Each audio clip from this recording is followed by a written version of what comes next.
통상자원부 블랙리스트 의혹과 관련해 검찰이 석탄공사를 압수수색했습니다. 산자부 산하기관 6곳이 압수수색을 받았습니다. 이번 지방선거에 출마한 도내 후보자 10명 중 4명가량이 전과 경력을 가진 것으로 나타났습니다. 최대 9건인 후보자도 있었습니다. 강원도 교육감 선거에 대한 부동층 비율이 70%에 달하고 있습니다. 후보별 공통점과 차이점을 비교했습니다. 최근 택시 기본요금이 올라 승객 부담이 커졌습니다. 택시업계도 연료비 상승 등으로 어려움을 호소하고 있습니다. 안녕하십니까. 뉴스데스크 강원입니다. 산업통상자원부 블랙리스트 의혹을 수사하는 검찰이 광해광업공단에 이어 석탄공사도 압수수색했습니다. 서울 동부지검은 어제 원주 혁신도시에 있는 석탄공사를 비롯해 에너지기술평가원과 석유관리원 등 산자부 산하기관 6곳을 압수수색했다고 밝혔습니다. 또 백운규 전 산자부 장관의 자택을 압수수색하는 등 수사에 속도를 내고 있습니다. 지난 3월 검찰은 광물공사 사장 퇴임 압박 의혹 사건을 수사하면서 광해광업공단을 압수수색했습니다.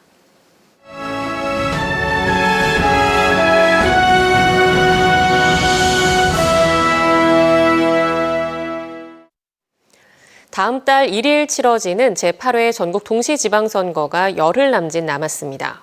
유권자마다 후보를 선택하는 기준이 다양할 텐데 도덕성의 기준이 될 만한 전과 기록은 어떤지 도내 후보자들을 분석해봤습니다. 이용 기자가 보도합니다.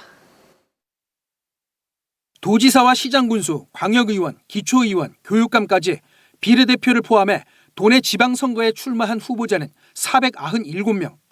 후보자들을 대상으로 도덕성의 잣대가 될 전과 경력을 분석해봤습니다. 전과 경력을 가진 후보자는 195명으로 39.2%에 달했습니다. 선거별 전과 경력자의 비율은 도지사가 50%, 시장 군수가 40.8%였고 광역의원과 기초의원은 비례대표를 포함해 각각 34.3%, 40.9%로 나타났습니다. 교육감 선거의 전과 경력자 비율은 14.2%였습니다. 전과 경력 후보자의 정당별 비율은 국민의힘이 가장 높았습니다. 86명의 후보자가 전과 경력을 보유해 44.1%의 비율을 보였고 더불어민주당이 69명으로 35.3%, 무소속은 37명으로 18.9%의 전과 경력자 비율을 보였습니다. 정의당과 진보당은 전과 경력자가 각각 2명, 1명으로 나타났습니다. 전과 경력 후보자들의 전과 건수는 378건에 달했고 전과 유형은 50여 개로 나타났습니다. 전과 내역 중 가장 비중이 높은 건 음주운전 관련 전과였습니다. 음주 단속 적발과 음주 교통사고, 음주 측정 거부와 무면허 운전 등을 포함해 165건으로 43.6%의 비율을 보여 압도적으로 많았습니다. 전과 기록이 5건 이상인 후보자는 시장 군수 1명, 광역의원 1명, 기초의원 7명이었습니다.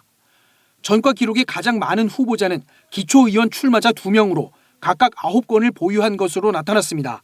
정당이 이 공천에서부터 이 부분을 개선할 의지가 없는 거 아닌가. 그래서 결과적으로 지역민들을 위해서 후보자들이 나서려는 역량 있는 후보자들이 나서지 못하는 현실도 거기서 비롯된 거 아닌가 보여집니다. 도내 지방선거 후보자들의 자세한 전과 기록은 중앙선거관리위원회 홈페이지를 통해 확인할 수 있습니다. MBC 뉴스 이용입니다. 강원도 교육감 선거는 후보가 많고 낯설다 보니 부동층 비율이 70%에 육박하고 있습니다. 후보 기호도 없고 투표용지에 기재되는 순서도 지역마다 다르기 때문에 투표소에 가기 전 후보에 대해 확실히 알고 가야 하는데요. 강원도 교육계 주요 현안과 이슈에 대한 후보별 공통점은 무엇이고 차이점은 무엇인지 박은지 기자가 비교해봤습니다. 수년째 강원도 교육의 꼬리표로 따라다닌 기초학력 미달, 저하 문제에 대해 후보들 모두 문제인식을 같이 했지만 학업 성취도 평가 같은 진단 방법에는 의견이 엇갈립니다. 강사명 후보는 학습 진단 인공지능 프로그램을 도입해 학습, 심리, 치료, 맞춤형 처방을 내리겠다고 공약했고 문태호 후보는 문해력과 수학적 사고를 강조하며 수학 포기자 없는 교육을 위한 개별형 맞춤형 진단 평가를 제시했습니다. 민성숙 후보는 디지털 미래교육 전환을 주장하며 아날로그 교육의 기초학력 측정은 큰 의미가 없다고 언급했고 신경호 후보도 학업 성취도 평가 이상의 시스템이 새롭게 정비돼 진단과 지원이 한 번에 이루어져야 한다는 입장입니다. 반면 유대균 후보는 평가를 못해서 망하는 교육은 있어도 잘해서 망하는 교육은 없다며 학업 성취도 평가 전수 실시를 찬성하고, 조백송 후보도 학업 성취도 평가를 실시해 수준을 확인하고 기초학력 지원 학습 종합 클리닉 센터를 운영한다는 입장입니다. 코로나 시기 대두된 돌봄 문제에 대해서는 모든 후보가 지자체와 협력한 돌봄 확대와 전일제 근무하는 돌봄 전담사 배치에 공감했습니다. 학교 현장 지원과 관련해서는 강사명 후보가 교육지원청의 교사 업무 지원을 강화하고 학교 업무 간소화를 제시했고, 문태호 후보는 도교육청 권한을 분산해 교육지원청의 권한과 학교장 역할을 강화하겠다고 약속했습니다. 민성숙 후보는 관련 공약을 뚜렷하게 제시하지 않았고, 신경호 후보는 도교육청 조직을 축소하고 학교의 예산 편성 자율권을 확대하겠다고 밝혔습니다. 유대균 후보는 학교장 자율 책임 경영제와 선생님들을 위한 교육권 보호 조례 제정을 공약했습니다. 조백송 후보는 행정 업무 지원을 확대하고 양양교육지원센터는 교육지원청으로 승격을 추진한다고 밝혔습니다. 학교 비정규직 처우 개선 문제에 대해 강사명 후보가 방학 중 비근무 직종을 상시 근무로 전환하고 장기 근속 수당을 개선하겠다고 약속했고, 문태호 후보는 정규직 전환과 처우 개선, 교육 공무직 호봉제 도입을 강력히 요구하겠다고 밝혔습니다. 신경호 후보도 교육 공무직의 호봉제 도입과 비정규직 강사의 무기계약직 전환을 공약으로 내세웠습니다. 반면 유대균 후보는 KBS 토론회에서 복지 후생이 중요하다고 했지만 구체적인 방법은 제시하지 않았고, 민성숙 조백송 후보는 관련 내용에 대한 공약을 따로 발표하지 않았습니다. MBC 뉴스 박은지입니다. 선거관리위원회가 6월 2일 당선인에게 당선증을 나눠줍니다. 강원도 선거관리위원회는 제8회 지방선거 다음 날인 6월 2일 강원도지사와 도교육감, 비례대표 도의원 등 7명에게 당선증을 교부하겠다고 밝혔습니다. 교부 장소는 도 선거관리위원회 3층 회의실로 선거사무 관계자와 정당 관계자 등 60여 명이 참석할 예정입니다. 속초시 선거관리위원회가 공직선거법을 위반한 지역 내 단체장 A씨를 검찰에 고발했습니다. 속초시 선거관리위원회에 따르면 지역 내 단체장인 A씨는 이번 지방선거에 출마하는 소속단체 임원 B씨를 당선시키기 위해 지난 3월 소속 직원 등 6명에게 식사를 제공한 것으로 확인됐습니다. 현행 공직선거법에는 후보자와 관계 있는 단체의 임직원은 당의 선거에 관해 기부 행위를 할 수 없다고 규정하고 있습니다. 최근 택시 기본요금이 3년 만에 500원 올라 승객들은 부담이 크다고 호소하고 있습니다. 하지만 택시업계에서는 연료비가 올라 여전히 힘든 상황이라며 소가리를 하고 있습니다. 김도균 기자가 취재했습니다. 남춘천역 앞 택시 승강장. 승객들을 기다리는 택시가 길게 늘어서 있습니다. 하나둘 택시에 오르는 승객들. 3,800원으로 500원 오른 기본요금이 부담으로 다가옵니다. 출퇴근이나 통학을 할 때마다 택시에 의존하는 승객들은 월 평균 교통비가 2만 원 이상 늘어났다며 하소연합니다. 학교를 갈 때 4,000원 정도면 학교를 갈 수 있었는데 5,000원까지 올라버리니까 교통비 부담이 많이 되는 건 사실입니다. 이제 한 달 정도 이용하다 보니까 사용한 이 매출액 보니까 택시비가 너무 많이 올라와 있길래 택시는 잘 이용 안 하고 있어요. 택시 기사들도 할 말이 많습니다. 인상된 LPG 값과 물가를 고려하면 기본 요금 인상 시기가 늦은 데다가 거리와 시간에 따른 추가 요금은 동결돼 인상분이 충분하지 않다는 입장입니다. 이번 택시요금 인상될 때가 3년 지나서 이제 인상이 됐는데 강원도민들이 우리 택시를 이용하실 때 그만큼 저렴하게 택시를 이용하셨다고 생각하셔야 되고, 택시에 지원되는 유류 보조금도 이달부터 1리터에 30원 정도 줄었습니다. 보조금이 유류세와 연동되기 때문에 정부의 유류세 인하 폭만큼 함께 지원이 축소돼 한 달 운행했을 때 자부담이 오히려 8만 4천 원 정도나 늘어났다는 입장입니다. 가스비는 워낙 비싼데 어차피 다니니까 가스값도 똑같이 들어가고 많이 그렇게 쉽는 거죠. 이러한 택시 업계와 고객들의 상반된 입장 속에 택시 기본요금 인상은 강원 지역 소비자 물가지수를 끌어올린 주요 요인으로 작용했습니다.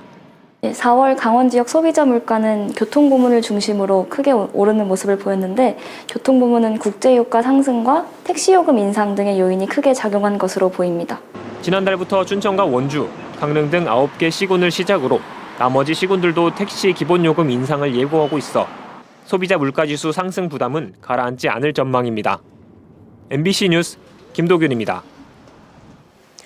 정권이 바뀔 때마다 위협받아온 공영방송의 독립성과 공공성 보장이 화두로 떠올랐습니다.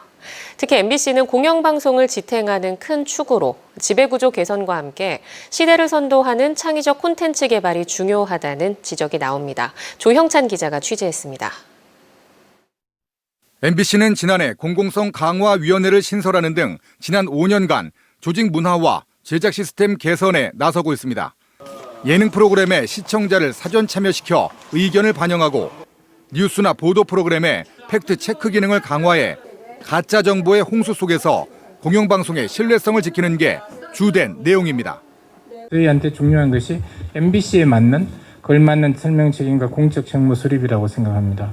경영평가를 뛰어넘는 자발적 설명 책임, 그리고 방문진의 경영평가에 대한 개선 이런 걸 통해서 한국언론학회 학술대회에서는 제작 시스템 개선 못지않게 창의적 콘텐츠 개발이 MBC 공공성 강화의 주요 과제로 제시됐습니다.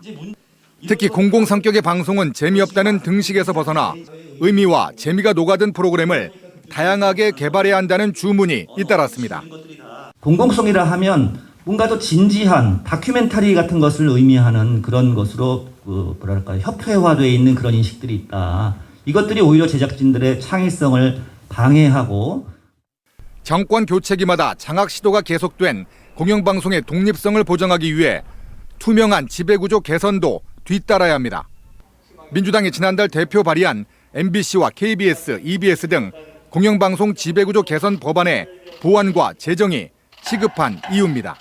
정치적 어떤 외압에 의해서 이렇게 어떻게 보면 이 조직이 만들어지고 또 사장이 선임되고 이사가 선임되는 이런 불합리한 형태가 계속된다 그러면은 우리 MBC도 역시 그동안 그의 영향을 받지 않을 수 없는 그런 행국이다. 지역을 관광지와 고향의 개념으로 치부하는 등 우리 사회의 지역인지 감수성이 부족하다는 비판도 나옵니다. 지역에도 사람이 살고 있습니다. 그리고 지금은 뭐 글로벌 시대라고도 하지만 또 로컬 지향의 시대입니다. 글로컬한 그런 문화들이 더 뒷받침돼야 되고 국토 균형 발전, 특색 있고 고유한 문화의 보전 발전을 위해 이를 담을 지역 방송의 자율 경영과 공공성 확보 역시 주요 과제로 떠오르고 있습니다. MBC 뉴스 조형찬입니다.